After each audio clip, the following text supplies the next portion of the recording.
All right, Josh, what do you call the captain of a sailing ship on Cardassia? I don't know. A seagull.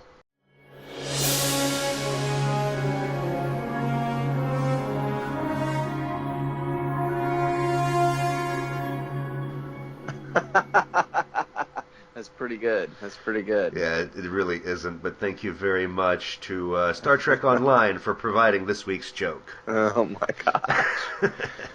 So I saw anyway, one that I saw one that was a meme that had like Ducat's head on a gull, a seagull, and it was like Gull Ducat. yeah. Yeah, that's probably where they got the idea from.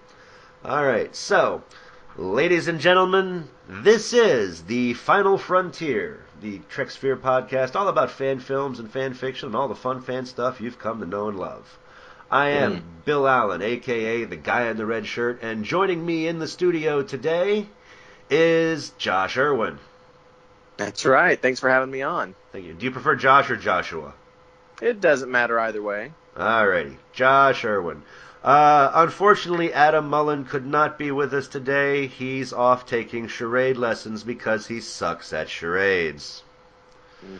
Yeah, we had issues. I turned my camera on and I was signaling him, I can hear you, but you can't hear me speak even though I'm speaking. And he says, you have something stuck in your throat? Should I call 911? It's like, oh my God, it was awful.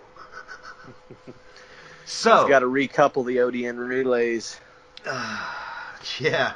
So while he addresses his technical issues this week, and I am just thrilled to death that it's somebody other than me having technical issues, let me tell you, we're going to go ahead and get this party started. So I just finished watching Ghost Ship. All right. And I got to say, you are an awful, awful person. You have come... Vance Major is still one of my favorite fan filmmakers of all time, and my God, you almost dethroned the king. Okay, this film was that good. I loved it. Yeah. So let's knock out some of the basic questions here. What was it that got you into Star Trek in the first place? Wow, that's going back really far. When I was a kid, I watched the animated series when I was like 5, I want to say, and that's what got me started as far as watching Star Trek. And then I remember I saw Next Generation premiere when I was 6. Like I watched it first run. And was hooked from the first time it ever aired, and I've just kind of stuck with it ever since. Excellent. You got you more of a TOS or a TNG fan? What's your favorite series? I'm a Niner. You're a Niner? I love me some Deep Space Nine. I think it's the most dynamic, best characters, best writing. I watched that as a teenager, and I just feel like that it has the most depth, and love the characters, love the grit. It's by far my favorite. Please tell me Odo is not your favorite character. No, I Good. would say that my favorite Deep Space Nine character is Garrick. Okay. People who love Odo the most, they tend to... I'm like, oh, you're one of those fans. Odo, yeah. Don't get me wrong, he was a good character, but... Yeah. But yeah, it's really more of an ensemble thing with Deep Space Nine. You've got so many great characters. I mean, you can look at, say, even one of the smallest characters on the show. Take somebody like Damar. Yes. And Damar will have more character growth and more of a story and layers to him than like Chakotay. You know what I mean? It's just they really layered the characters, and it has the most interesting villains. Ducat. Really... I mean, what an amazingly deep bad guy. So much more subtlety and nuance and complexity than even the Borg Queen or someone like that. It's just they really developed their characters, and their stories were so deep. So that's I just have a great appreciation for that show. Yeah, it was Damar who made me wish. I really wish they had done 8 seasons of DS9. Not Yeah. because I want to see what happened next, but because I felt like those last 5 or 6 episodes, the big finish, it felt really like rushed, like they were trying to hurry up and get to the end, and they kind of Yeah. they were doing so well, and then it's like, oh, we got to end it, okay, and we got to make sure the Federation wins, okay, and we got to make sure Cardassia's free, okay. It's like Damar's progression seemed a bit rushed. Yeah, and I that's would the have, only regret that I have too, is that it just sort of, okay, and now it's over. yeah, they if they'd had been able to spread that out over an extra season, it would have been really good. Yeah. So, what got you into fan films? So I always wanted to make one. Even when I was, a teenager, I wanted to, I'd watch Star Trek movies, or I would watch, the show and be like, how'd they do that, transporter effect, or how they do the phasers or whatever. I'd just sit there and wonder how they did all this stuff. And, my family's always been storytellers. Storytelling is our thing. My dad is a broadcast journalist. My grandfather owned a newspaper. It's just kind of who we are. And so that's why, Deep Space Nine in particular appealed to me, was because of the storytelling aspect. And, as a teenager, I really wanted to make my own Star Trek episodes. It's kind of the parallel of maybe the James Cawley story or the Vic Mignogna story, where you just wanted to make your own Star Trek. And, when I was a kid, it was VHS, what I mean? So, like, getting your own camera or whatever, that you're just so limited in what you could do. And, yeah, I did some silly stuff when I was a teenager, but I was always worried that, if you were going to make a fan film, you want to be able to do it well. And so for so long, I doubted that I'd have the means or the resources or the technology to do it well, that it would come off looking silly. And so that sort of led to a career more as just a regular indie filmmaker. And so I've done a lot of that. When we first went to go film Ghost Ship down in Kingsland, Georgia, Ray Tessie looked at my demo reel and he's like, "You've done a lot of film, but it doesn't look like you've done any Star Trek." And I thought, isn't that weird? But, just kind of stopping for a second and thinking, how the journey started, and, doing so much indie film work. And now I'm finally doing, what I wanted. And it's ironic that you brought up Vance Major earlier, because he was the inspiration. I had that desire to do it for so long, but never thought I could do it well. And then I saw him. And he's like, it's like nothing stops this dude. He's just like, I'm going to make my fan films and I don't care. He would do whatever. He'd shoot it in his backyard with his cell phone. You know what I mean? Yeah. And so, and I was like, man, this dude's got the idea. He's just doing it. And I thought, if he can do it, I'm going to go do it. And I actually, he and I started talking and became buds. And he's going to be in our next film. But, I started talking to him and realized that there were sets, Star Trek sets, 100 miles or an hour, from where I am in Fayetteville, Arkansas, that there was a set of Star Trek sets in Harrison. And I was like, really? I bet I could come up with something to film there. But, back at that point in time, that those sets were under dispute. And so we couldn't film there. So he's like, you should go down to Georgia and shoot with Ray Tessie, because he's got the Star Trek Continues sets available. And I was like, dang, Continues is my favorite fan series. So it was like the chance to go shoot on those sets. I mean, can't pass that up. So you kind of said 100 miles takes you an hour's drive. How many speeding tickets do you have? Yeah, it's more like, I don't know the exact mile count, but it's something like, it's an hour and a half. It's just under 2 hours from where I am. It takes me to get out there and we've since been able to, that situation has been resolved, and there are new sets out there in Harrison that are not the old sets. There's a new bridge. There's a Glenn Wolfe. I don't know if you know him. Glenn Wolfe has built. Yeah, he's built a new set of Star Trek sets here in Arkansas. So we have a bridge, we have a shuttlecraft. He's putting some other stuff together, and he's worked really closely with us. His series is called The Federation Files, and they've been really, really cool about kind of participating with us in being able to do more of our filming here in Arkansas instead of having Georgia. We're still going to do that, but that's an 18-hour drive.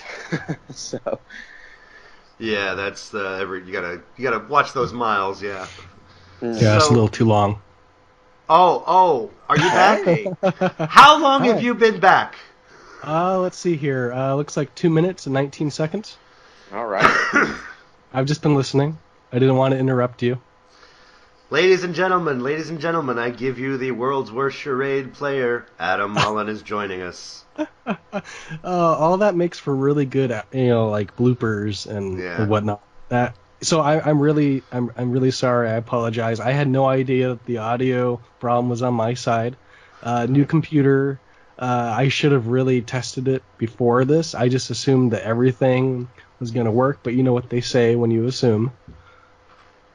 I'm used to having computer issues running a 7-year-old rig, so I naturally assumed it was my end because we've had it before where I've had to do some monkeying. All right, well, So, ask him question 3 so you can jump right in and be a part of this. I kind of skipped over question number 3. So have you been watching Discovery? Yes, of course. I was one of Discovery's biggest detractors in the beginning, because I was a big fan of fan films because fan films carried the franchise for a decade.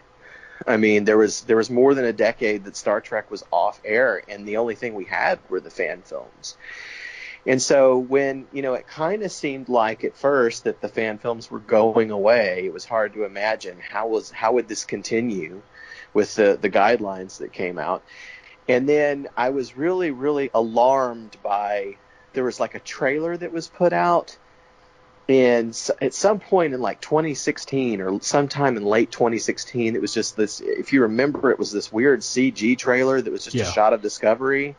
And it looked terrible, and I was like, this is what a network is giving us? And it was just a huge red flag, and then the more we started to hear about this show, the more of these red flags were just building up, and I was going, oh, it's frightening me.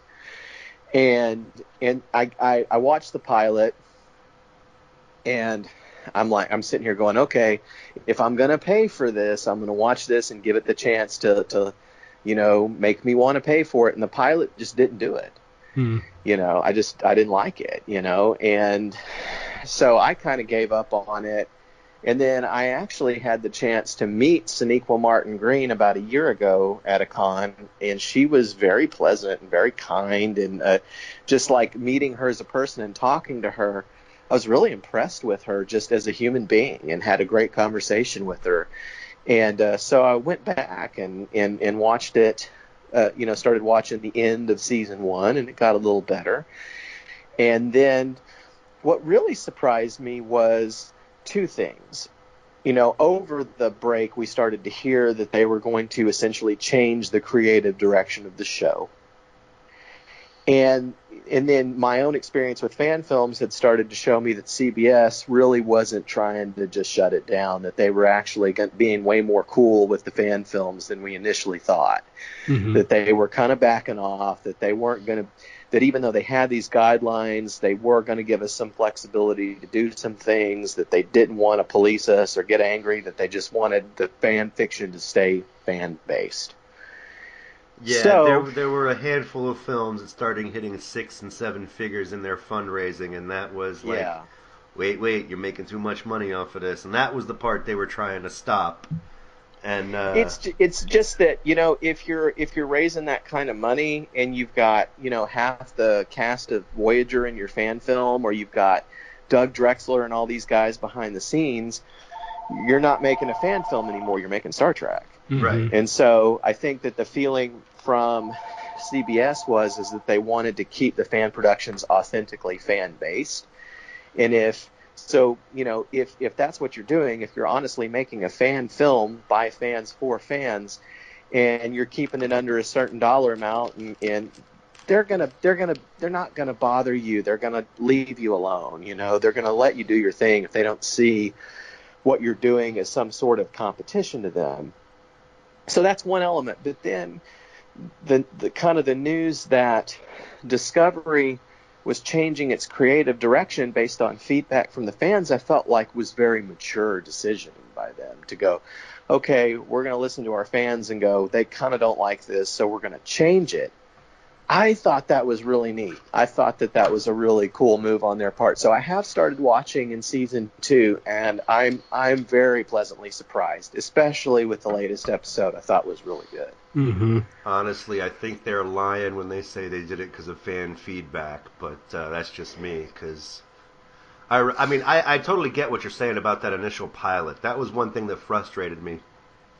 As far as a little 2-hour standalone kind of Trek thing, it wasn't bad, but at the same time, it's like, I don't want to see Star Trek jail time.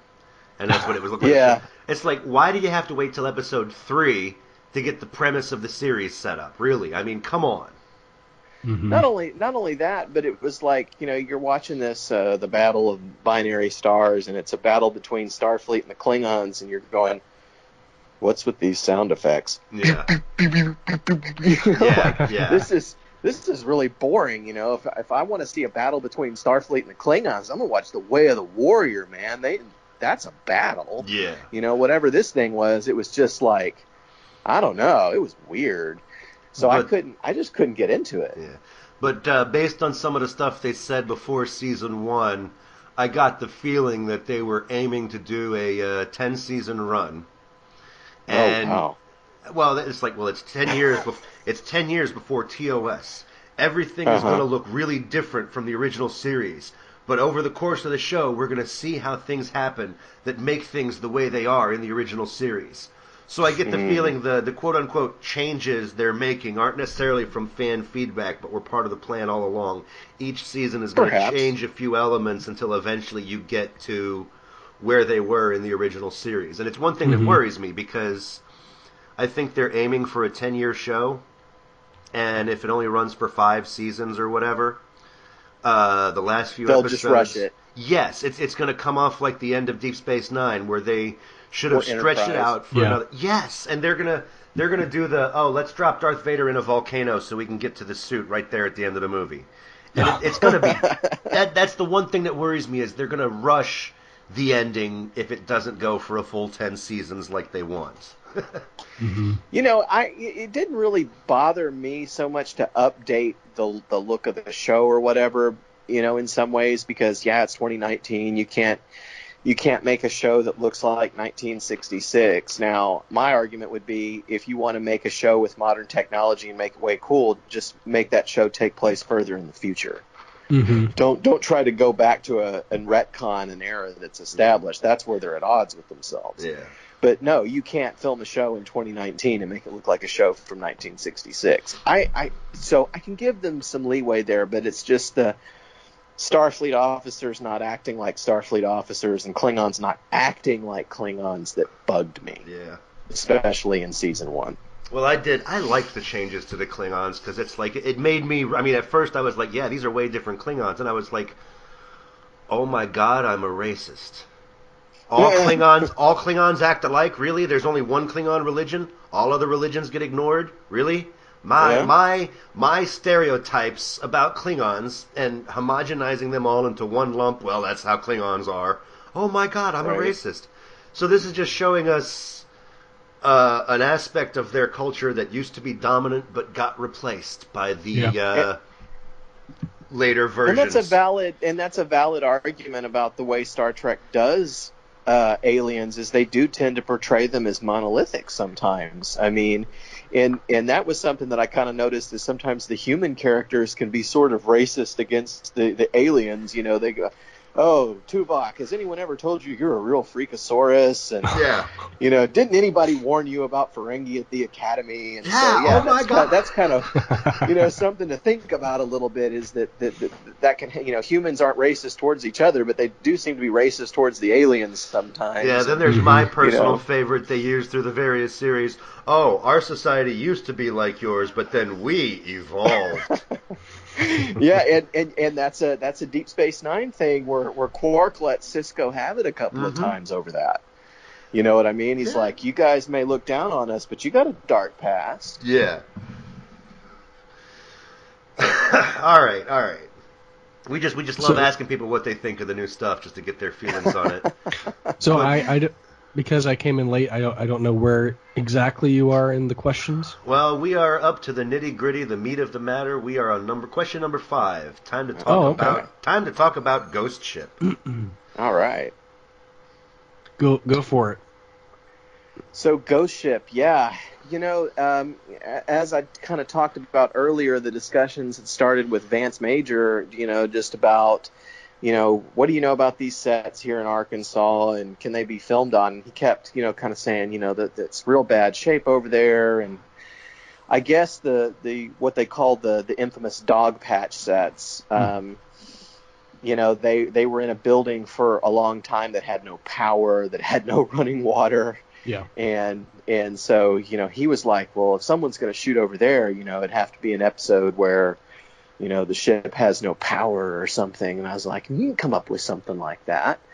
And I came up with an idea, like maybe that would be cool if the ship had no power and it was real spooky and maybe you're fighting zombies. It just sort of came to me. and I talked to him about that and he's like, yeah, but it's just there was some ownership dispute going on that I don't really know the intricacies of. And so he's like, I would just really caution you not to film there at first. And so he referred me to Ray. I got on the phone with Ray Tessie, and Ray's the nicest guy ever. And what he's doing for fan films is enormous. And I think that as fans, we really need to support him. But it opened up the world because his sets are so much more extensive. I mean, if you've ever been down there to his facility that used to be the Star Trek Continue set, so they've got that whole, sets of corridors, the transporter room, auxiliary control, sick bay, the bridge, the Jeffries tube. I mean, anything you can think of is down there. I mean, it's the Enterprise, the whole Enterprise is there.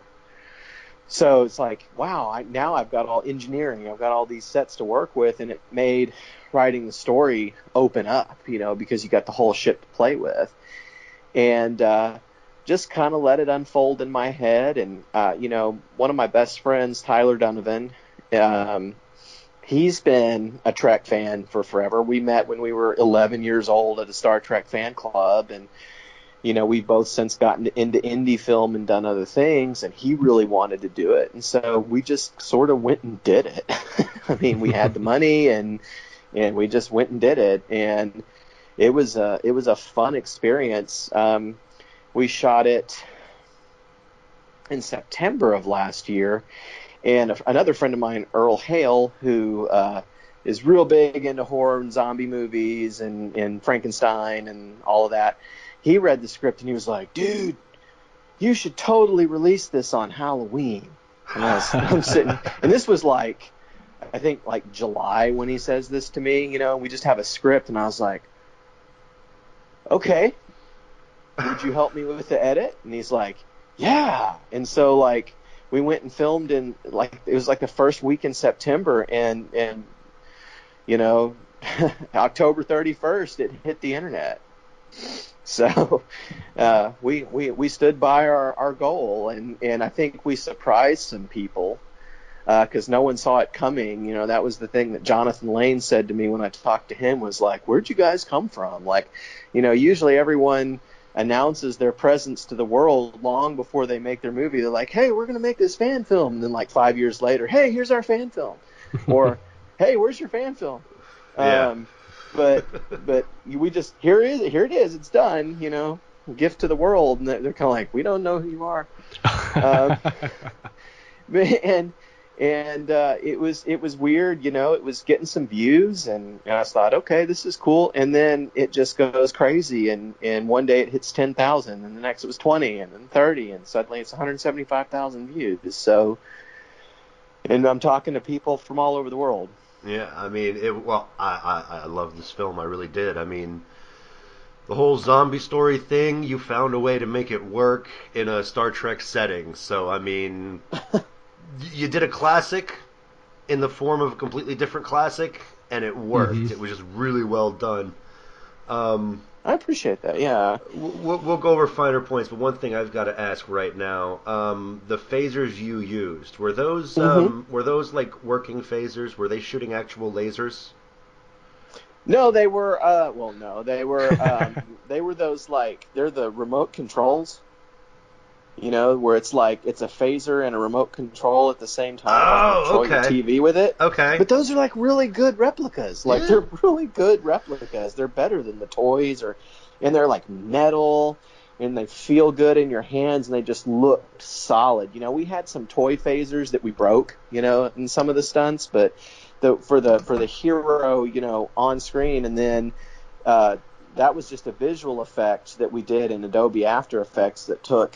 You know, it took like an hour and a half per phaser beam just to do the beam. Well, but I think that it turned out pretty well. Massive props to your FX guys for that, because, I mean, I've seen some videos on YouTube where hobbyists are making these homemade, like, 5 milliwatt lasers that shoot an actual blue beam out, and they use them to pop balloons to show it's a real laser putting out real energy, and they'll pop balloons with it and stuff. Nice. And, I mean, it's really neat to watch. And I'm watching this fan film, and, I mean, the way the beam lined up, it's like, are they... Is that just After Effects, or were they using, like, a functional phaser and then just kind of adding some sound and touching it up? Because it looked the way a beam would look from somebody... It's not the old, like, cartoon drawn-on cellophane look like you used to get. It really looked like... I thought maybe you had gotten a couple of those 5 milliwatt hand lasers and were making people wear safety goggles and using the real deal and then just tweaking it in After Effects. It was a really, really well done phaser effect. You deserve credit for that. Well, I appreciate that. Yeah, there were some things we did, you know, not giving any of it away, but remember I was always like, how'd they do that? You know, and so like, there were things we did both in After Effects to achieve that, but also practically on the day with the prop lit up, things like that.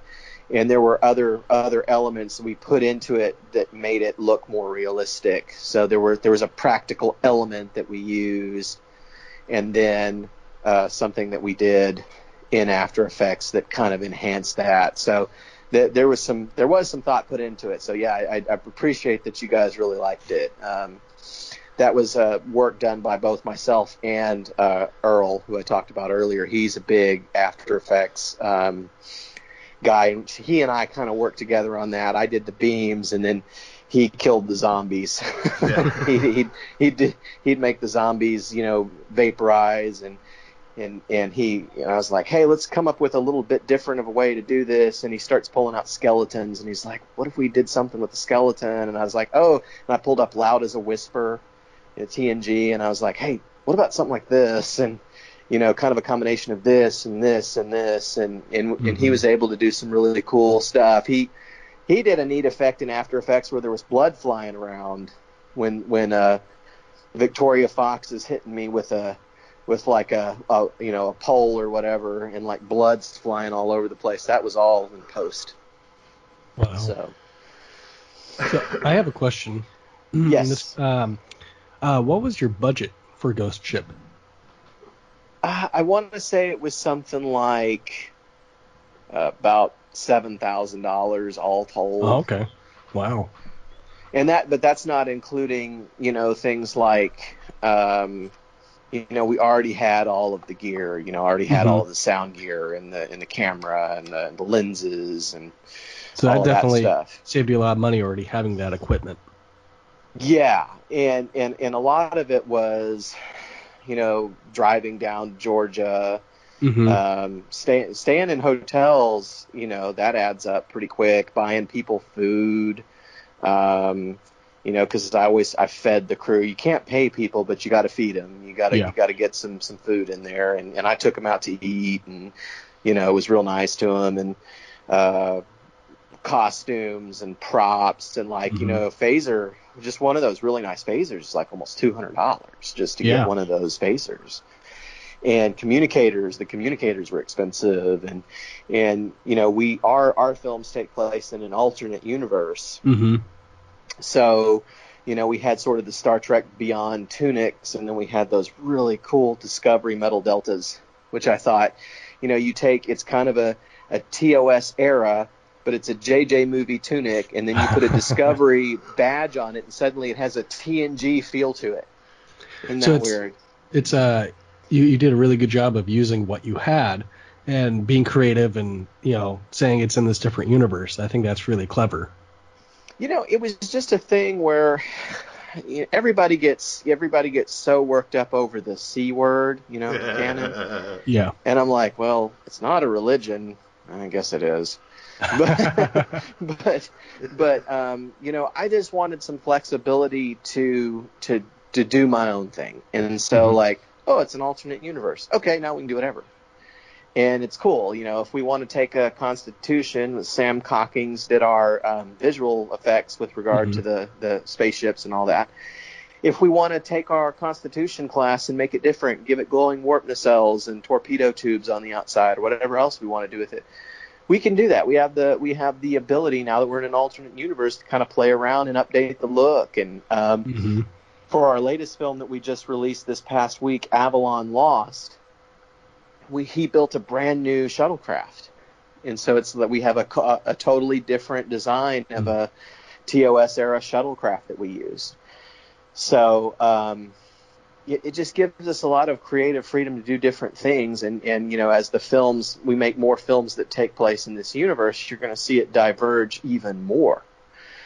We're going to have hologram displays. We're going to have different L cars. The cool thing about Glenn Wolf's bridge that we have over here in Arkansas is that since I'm close to that, I can go and I can modify it. Like we can put in different L-cars displays in the plexis, and we can light it differently, and we can have a different tone to it, and just give everything sort of an updated look that's not like so radical that it's Discovery, but is also not like so TOS that's like, oh, that's kind of silly.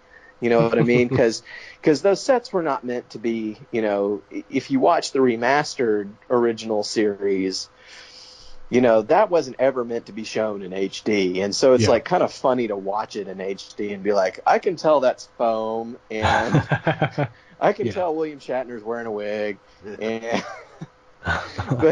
but you know what I mean? It's like, so if you're going to, and now we're shooting this stuff in 4K. You know what I mean? So it's like, if you're going to do that, it's like, oh, we've got to maybe update the style of the presentation a little bit, maybe light it a little bit differently. Because there are ways, even with the older design of the sets from the 1960s, that you can still play with it to really make it look cool. If you take a look at Avalon Lost, we were using the TOS shuttle, but we shot it in some really interesting ways to really have the glowing buttons and stuff really look cool and bokeh, and so kind of just the presentation of how you light the set and how you film it, and then maybe do some things to augment it.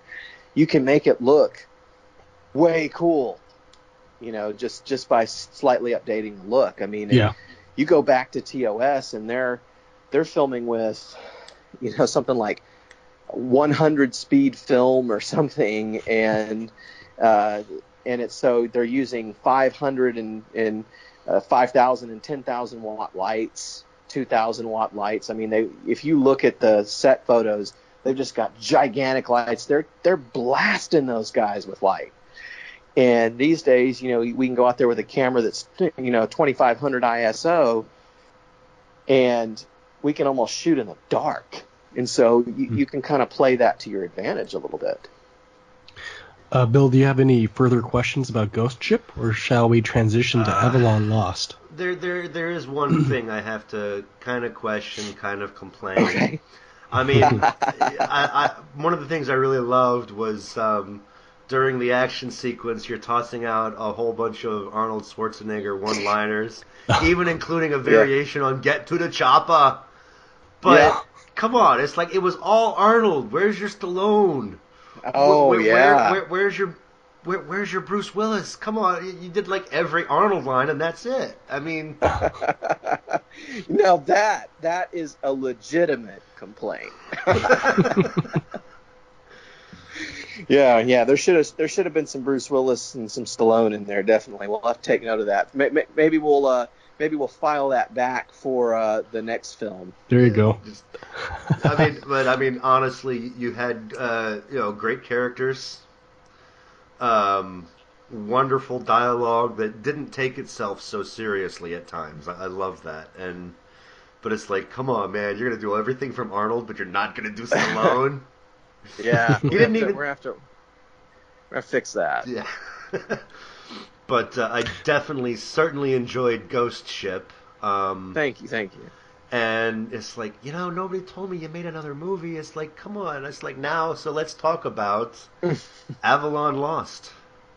So Avalon Lost is interesting in that we didn't expect to make that one at all. That was brought out by necessity. Our plan was we were going to crowdfund the next film that we had already written, and then our Marty McFly, Michael J. Fox impersonator star, he's got a deal where, there's a line in Ghost Ship where he says that they said that he did a subspace marriage.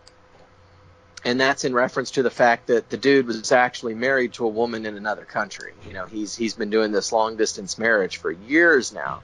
Wow. And in between, the two films, she got her visa and she's coming over and she's going to live with him now. And so, as you can imagine, there's a lot involved with that where, it's like she's got to learn how to drive on the right side of the road. And I mean, there's just, how's she going to get places? And he's kind of freaking out about I've got to help her get a job and all this stuff. And he's like, I don't think that I'm going to be able to participate, for a while. And, he was kind of freaking out about it. And then one night he just kind of joked. He's like, maybe we should just film like my character's death. And my producer and co-director now, Victoria Fox, we kind of looked at each other and like, yeah, let's just do that.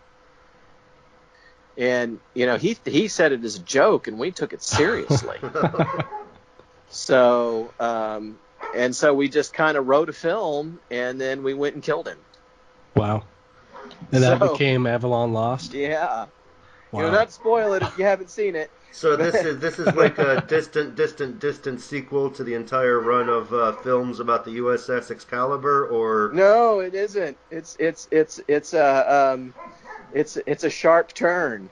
So, well, now wait. Now, okay, I know you don't want us to spoil anything, and I haven't even seen it yet. But is he dead, or is he sci-fi dead? He might be sci-fi dead. It's hard to say. Okay, so I mean, no actual decision has been made. So, it's you don't see a body, so anything could happen. Okay, because I mean, it's just part of it was he was a great captain. He was and not to disparage anybody else or anything, but it's like, man, it's going to be hard to follow that. I mean, yeah, definitely. But so. One of the lessons that I learned on Ghost Ship was that I was doing too much myself. When we filmed in Georgia, I mean, we filmed Ghost Ship in 2 days. And it was September in basically Florida. Kingsland, Georgia is just right north of the border there. And it was 90 some odd, 95 degrees in the studio the whole time. There's no air conditioning there. And so the actors were going and taking, cooling breaks. I wasn't. I smelled really wonderful at the end of the whole thing. And there were just some things that I looked at about the film and went, man, this could be so much better. And, Victoria, who played Commander Beck, she's a lot like Beck in real life. She's this person that she has this ability to foresee problems way down the road and go, this is going to be a problem if you don't deal with it. And she's a great actress, and she knows how to talk to actors, and so we kind of got together and decided that she was going to direct Avalon Lost, and that we were going to co-direct from here on out, where she was going to work with the drama and the character and the acting side of it, the rehearsals, and manage all of that. And what I was going to do was I was going to concentrate on the Star Trek and the building of the bigger universe, and the filming of it and how I wanted it filmed and making sure it sounded good and all of those things. And so I feel like because she stepped up in that capacity, that Avalon Lost really, really took a step forward from Ghost Ship. Now, you'll find when you see it that the tone is very different, because they come from this silly place, and then it gets serious really fast. And so that tone's going to carry over into the next film, but it's kind of a situation where these characters have kind of, they've flown by the seat of their pants, you know what I mean? And now it's getting real, and they're like, okay, we've got to figure out how to deal with this. And so, the journey is going to be, one, to figure out how to get serious, deal with serious issues, and then circle back and move on and be silly again. Okay. Now, you know what I mean? Yeah. Now you were saying you had a lot to do. I know for many fan films with their limited pool of human resources to draw from, right, most of the time the guy who wrote the film ends up starring in it, and it's not necessarily because of ego. It's just because they don't have enough actors. But you didn't play the lead in this film. No, I was the Commodore. Okay. There at the beginning and the end. Okay. Mm-hmm. I was going to say, that was me. See, it's like I hear a voice, but I'm not seeing a face, so I'm like, well, okay. And then I'm in Avalon Lost for like 10 seconds. Okay. And it kind of makes sense, because in a way, you're the Commodore of the film. You're the guy that gives everybody their marching orders. Yeah. Right on. Yeah. So I have a question. Yes. So having Victoria directed, did that make filming Avalon Lost any easier than Ghost Ship? Yeah, it did. It made it a lot easier, because she really took the time to she took the actors and did a lot of rehearsals and worked with them. And then while that was going on, that gave me time to really work on the set gags and the lighting gags that I wanted to do, and to get the audio set up the way I wanted it, get it set up. And she brought her Hollywood gaffer boyfriend to the set because he was home for Christmas, and he did the lighting for the shuttle scene. And I feel like even the things that we were doing so well on Ghost Ship, like the lighting and the camera work and that sort of stuff, even the acting takes a big step forward because of Victoria and Avalon Lost, but also the camera work and the lighting and the set gags and all that kind of stuff takes a step forward too. So I feel like she really, really added to the value of the production by stepping up in the way that she did. What was your budget for it? Did you find that you could cut costs having done Ghost Ship, or did you find that there was more things to pay for?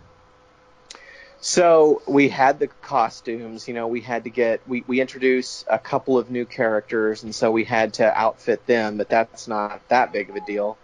But this one was significantly less expensive because we didn't go to Georgia at all. We filmed that all in Arkansas. Okay. We got creative with the Starbase, and we got creative with the shuttle. And Glenn Wolfe and Dan Reynolds, Warp 66 Studios, those guys built a killer shuttlecraft. I mean, I was looking at it and going, this looks like it's right out of the Galileo 7. I mean, and they had a shot from the Galileo 7 of the shuttlecraft and side by side with their finished shuttlecraft. I was like, dude. And they're real proud of it, and they should be. And so we went and filmed on that shuttlecraft set, and it was fun. I mean, we were able to, like, when the shuttle starts having problems and stuff, we were able to, like, blink the panels on and off and have the lights going on and off and shaking the camera. And, people are pretending to, oh no. And it's all that same cool stuff that you've always watched on Star Trek. Yeah, they're shaking the camera, and then everyone's shaking in their seats. But it was like, This is so fun to do, and we had such a great time doing it. And it cost a lot less. I'll just put it to you that way. It was maybe not even a fourth the cost of Ghost Ship. Yeah, that's good. So are you planning on going back to Georgia to film, or are you going to try? We are. Okay. Yeah, what we're going now we're. Our hope with the next film, which we're calling Demons, is to really expand the scope of it, to really make it a much bigger film. And we've got some cool stuff in Arkansas. They've got a bridge here that Glenn Wolfe has put together with Dan Reynolds, but it's the Phase 2 bridge that you've seen in all episodes of Phase 2. Mm-hmm. I guess what James Cawley has up there in New York now is a totally new bridge. Oh, wow. I guess it was something about that it was like an inch too short or 2 inches too short or something weird like that. And he was like, gotta have it more accurate. So he scrapped his bridge and built a whole new bridge up there. Wow. And he and Glenn are huge buds. And so that old Phase 2 bridge made its way down here. And we're going to be filming on that. And that gives, at least for the bridge, gives us the ability to have more days. We're not having to put people in hotels and all that stuff. So we can shoot 3-4 days on the bridge and like really slow down our pace and up our quality. But we do have to go back to Kingsland for a lot of other things, like the big corridors and the engineering and all of that. So, we self-funded these first 2 films that we've made. And we're wanting to really expand with this next one. So we're going to be going out to the fan and community and asking for help with a crowdfunding campaign. And I think the fact that we've put out 3 15-minute fan film segments thus far proves that we're kind of people of our word. Yeah. And that we get stuff done. And so, I know that it can be hard with crowdfunding for people to go like, okay, because it's not been one, it's been kind of several fan films that people have given money to and then they've never seen the film appear. And so I understand people being hesitant, but it's like, that was part of why we did this, is we're going, here, we can prove to you that we're capable of doing what we say, that we keep our word, that we keep our deadlines, that we, boom, here's the proof in the pudding. Now you can trust us if you want to donate, that you're going to see a fan film appear, and you're going to see it appear quickly. It's not going to be 2 or 3 years down the road. It's going to be like 3 months from now. It's going to materialize. So when can we expect Demons to be out? So our plan is that the crowdfunding will start next week on Wednesday. Oh, wow. We're planning to film in March, and we hope to have the film done sometime in May or early June. Wow. That's awesome. That's kind of an estimate, but we're pretty confident that we can do that. Mm-hmm. So I had a couple follow-up questions. Who does the music for your films? So the composer, some of it's composed and some of it's canned, and the composer is a guy named Nicholas McFarland, who is actually, so there's the actress that plays Commander Jamie Archer, whose name is Tori Archer, which is why we went with that route. Just give the character the same last name. And there you go. It's her fiance. Oh, okay. So he came to the set for Ghost Ship, and he played one of the zombies. He's the first zombie to get killed in the film in Ghost Ship, and he's the composer.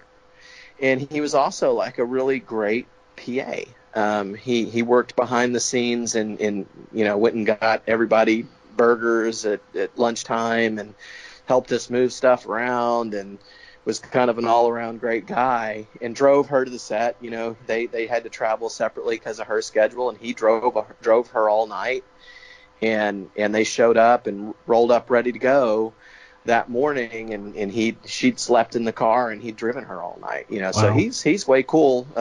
Going to be a way cool husband to her. Musician and just all-around nice guy. Because I was gonna offer, if you needed more music or whatever. I'm a composer. Oh, cool. So just putting it out there, but I don't want to tread on, I don't want to step on shoes. So I saw that you played the tuba. I do play the tuba. That's what I do. I teach music lessons. I compose. Nice. Yeah. So and then my next question is, so now that you have like the second episode out, how are you justifying that with the guidelines? Not that I'm complaining or anything. I'm just wondering how you interpret the guideline with, one episode that can be two 15-part segments and nothing more. I mean, I know like Vance. I work with Vance really closely on a lot of his stuff and my stuff. Right. And I know he's got tons of stuff. So I'm just wondering, what's your opinion on that? So, and Vance is the gold standard for that. He's developed. He's got this Menard saga, and then he's going to have the Constar Chronicles. Yeah. And it's all kind of a branding thing. He presents it as every film is a new film. Every film has a unique title and follows the guidelines in that way and stays under the 15 minutes. My understanding of the guidelines is this.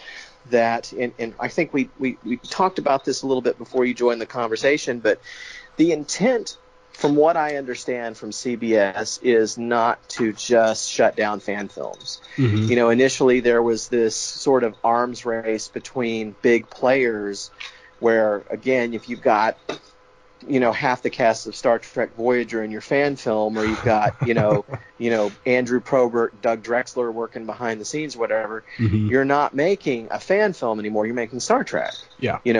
If Terry Farrell is in your fan film, you're making Star Trek. And so I think that maybe their feeling was, and people tend to blame maybe one particular film or another. But I don't think it was any one film. I think they're exactly right, that there was just an arms race who could have the most, stars in it or whoever.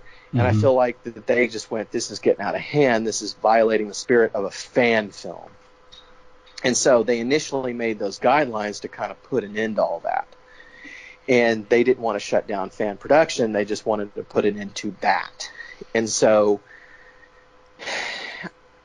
what I've been told, just really taking the pulse of this and getting around and talking to everybody involved, is that CBS doesn't really want to go around and police fan films, that it's a waste of their time, that they know that it's bad publicity, and that they just sort of, that there's some give room there, that I think every fan film that's been released since the guidelines have been issued have violated at least two of the guidelines, is what I understand. In fact, when we initially put out Ghost Ship, we were told, you guys follow the guidelines closer than any other fan film ever has. But so there is some give room. Like, there are some fan films that are longer than 15 minutes. Or you have, like what Vance has done, where he has a sort of a series that's not a series. Or you look at like Potemkin does that, or Dreadnought Dominion. They all sort of do that. It's just, or you look at like Antilus, where they have like, a film that's an hour long. I think it's a matter of there's some give room there. You can maybe have, reoccurring characters in different fan films that are branded the right way to be kind of their own individual standalone stories.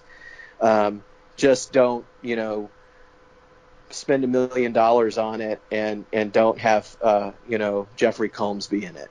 Yeah. And you're probably okay. You know what I mean? Like, if you push the envelope too far, they're probably going to come down on you and be like, dude. Yeah. But if you, and from what I've heard, even when people have pushed the envelope a little too far, they've just given them a call and say, hey, could you just do this? Yeah. As long as you just do this, you're good.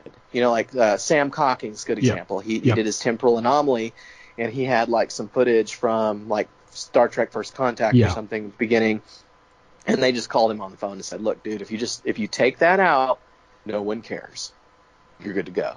And so he made he made the adjustments that he needed to make, and they left him alone. Same thing with, like there's kind of a thing going on with, you got James Colley up in New York, and he's got his officially licensed Trek museum, and then you've got Ray Tessie in Georgia with his sets. Mm-hmm. And there was some feeling that, if he's got these sets down there, but they're not licensed, and oh my God, it's a big deal. And CBS didn't care. They just called him up and said, look, we just need you to make a few adjustments, just tweak this, and that, and you're fine. We don't care. Mm-hmm.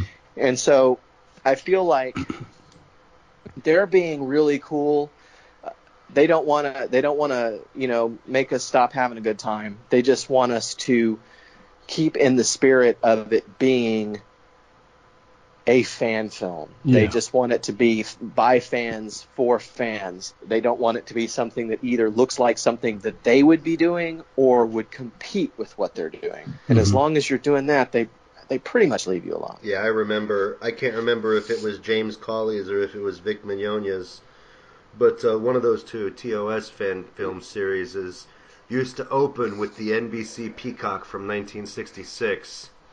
Yeah, that was New Voyages. Yeah, and they got a call from CBS saying, "Hey, jackass, that's NBC's logo. CBS owns it now. Get rid of it." And they did. I don't think CBS actually said, but I think that was like, you can't put NBC's logo on our stuff, even if it's a fan film. Don't do that. And they made the change. Notice on the next one was the CBS logo. Yeah. Yeah. Mm. So I mean, most of the time, as long as the fan film people are willing to cooperate and make the changes what need changing, I don't think there's a real issue. I think what it is, and it's common with a lot of fan film makers. It's like common with fans in general is this idea that Star Trek belongs to the fans. And then they start trying to tell CBS what to do, and that's when you start getting into trouble. Exactly.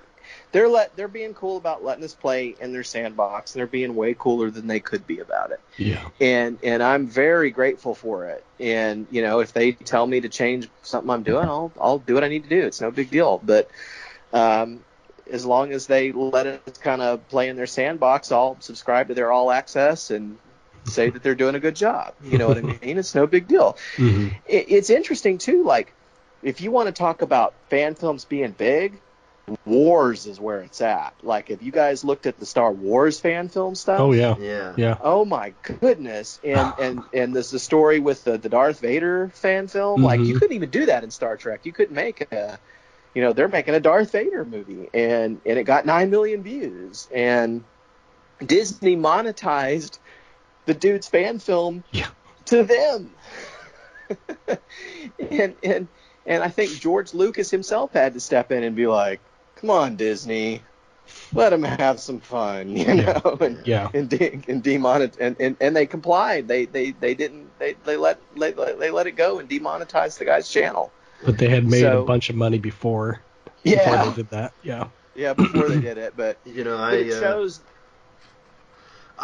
Excuse me. Oh, sorry. I remember when streaming services first came out, many years ago, and everybody was like, "Oh, we've got video on demand with our cable service with thousands of programs," and so many of the programs were like total crap. There was one; it was a 3-minute video on how to fold a fitted sheet, for crying out loud. But it was filler that let them say they had thousands of hours of content. And something I hope that CBS will do for All Access at some point is say, you know what, let's come up, let's just add our own quote-unquote crappy filler. And they create a special segment in Star Trek for, like, best of fan films. That would be cool. And I would love to see, I mean, I haven't seen Avalon yet, but I would love to see Ghost Ship. I think it should be one of those featured fan films that are just stuffed in to be filler. And yes, CBS is going to monetize your film and you're not going to see anything, and I'm cool with that. But I think, I mean, just having the ability to say, my stuff is on CBS, I think that would be pretty cool. I would be okay with that too. I wouldn't care if CBS monetized my films to themselves, as long as they let me do it. You know what I mean? I'm just, I'm just trying to have a good time, and part of the point of the exercise is to practice the craft and become a better filmmaker. That's the point. if the end game for me is that someone sees the work and is like, we'd like you to come direct this thing over here that's really cool, I would get way more than I ever set out to get out of it, And so I don't care who monetizes it. If they want to monetize it for themselves, that wouldn't bother me personally. But, I'm just doing it to become a better storyteller and to do it in a way that I'm doing something that I really like doing. I've always wanted to figure out how to do a phaser beam. I've always wanted to figure out how to do a transporter beam. I've always wanted to shake the camera and tell people to move around. I've always wanted to do that silly stuff. And so to be able to do those things, that's all I'm in it for. Well, shall we wrap things up? Yeah. Bill, do you want to do a lightning round?